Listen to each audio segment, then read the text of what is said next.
দুদিন আগে শুনছেন না যে মুর্শিদাবাদের বেলডাঙ্গার মাটিতে বাবরি মসজিদ হবে?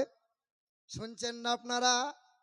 যেই বলেছে বাবরি মসজিদ হবে, আমাদের মমতার সরকার ওই হুমায়ুন কবিরকে বহিষ্কার করে দিয়েছে যে মসজিদ নিয়ে কেন এত মাতামাতি করবে। এই দুদিনকার খবর। হুমায়ুন কবির মুসলমানদের নেতা, ভালো লিডার। সে বলেছে মুর্শিদাবাদে এক বাবরি মসজিদ বানাবো, ছাড়বো। এই বাবরি মসজিদ যেই বলেছে বানাবো, তখন কিছু লোকের বড্ড চুলকানি ধরে গেছে। বাবরি মসজিদ কেন বানাবে? তো বাবরি মসজিদ যদি বানানো হয় তো তোদের চুলকানি কেন হবে বাবা? মন্দির হবে, জগন্নাথ মন্দির, আর খোদার ঘর মসজিদ তৈরি হবে, তা তোদের কেন এত অসুবিধা হবে? তোর কি বাপের জায়গায় বানাচ্ছে নাকি? সেদিন আমি বলেছিলাম মুর্শিদাবাদে যে হুমায়ুন কবির যদি বাবরি মসজিদ করে, তা আমি আমিরুল ইসলাম 10 লক্ষ টাকা হুমায়ুন কবিরকে আমি সাহায্য করব। করুক। প্রতিটা রাজ্যে, প্রতিটা জেলায় এক একটা করে ওই রকম মসজিদ তৈরি হোক, জ্বলুক ওরা। হ্যাঁ, তো মমতার সরকার, আমাদের বাংলার মাটি, পশ্চিমবঙ্গের সরকার মমতা হুমায়ুন কবিরকে দল থেকে বার করে দিল। মসজিদ নিয়ে কেন এত মাতামাতি করবে? এই বাবা, ঠিক আছে, আলহামদুলিল্লাহ, তোমার এই মসজিদের জন্য। ও বলেছে বাবরি মসজিদের জন্য, কিন্তু বাবু এই দানটা আল্লাহর রাখে কবুল হয়ে যাবে।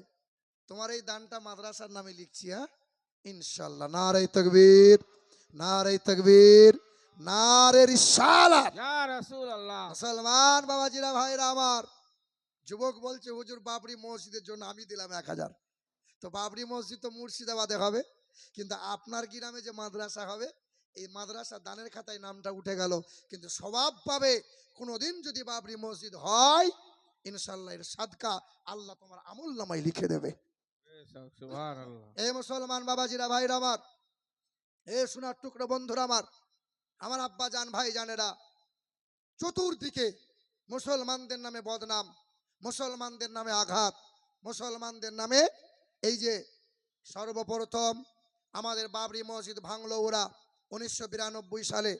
আমাদের বাপ দাদুরা আন্দোলন করেছিল, কিন্তু মুসলমানরা দেখলো একটা মসজিদ যাচ্ছে যাক, কিন্তু হিন্দু মুসলমান ভালোবাসা মিল এটা যেন বজায় থাক। বাবরি মসজিদ ভেঙে দিল, রাম মন্দির করে নিল। তারপরে 3 তালাকের বিল পাস করলো ওরা। কি গো, 3 তালাকের বিল পাস করলো, এখনো সেই বিল বাতিল হয় নাই, এখনো জারি রেখে দিয়েছে ওরা। তারপরে 5টা মসজিদের প্রতি আক্রমণ করলো, অসংখ্য মসজিদ, মাদ্রাসা, মাজার ভেঙে গুঁড়িয়ে দিল। জি হ্যাঁ, তারপরে করলো কি, আসামে এনআরসি চালু করলো, মুসলমানগুলোকে কোণঠাসা করব। আসামে হলো এনআরসি, তারপরে পশ্চিম বাংলার মানুষকে কোণঠাসা করার জন্য, মুসলমানদেরকে কোণঠাসা করার জন্য